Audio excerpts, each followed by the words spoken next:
Sa pinaigting na kampanya laban sa kriminalidad ng Ballesteros Police Station, matagumpay na naaresto ang isang most wanted person na sangkot sa kasong karnaping sa Ballesteros, Cagayan.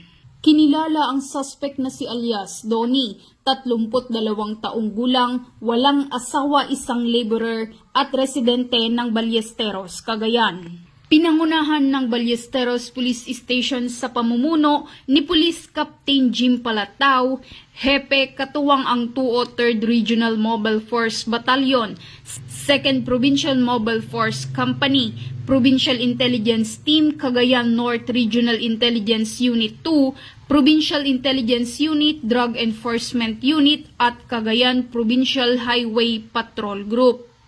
Naaresto ang suspect sa bisa ng warrant of arrest na inisyu ng RTC Branch 33 2nd Judicial Region, Ballesteros, Cagayan, nito lamang ika-30 ng Hulyo taong kasalukuyan para sa kasong karnaping na may idineklarang piyansa na nagkakahalaga ng 200,000 piso para sa kanyang pansamantalang kalayaan. Nasa kustodiya ng Ballesteros Police Station ang suspect para sa dokumentasyon at disposisyon bago i-turn over sa korteng pinagmulan. Samantala, ang pagkaaresto ng suspect ay patunay ng tagumpay ng PNP Cagayan sa kanilang kampanya kontra kriminalidad at pagpapanatili ng kapayapaan dahil dito sa bagong Pilipinas ang gusto ng pulis, ligtas ka.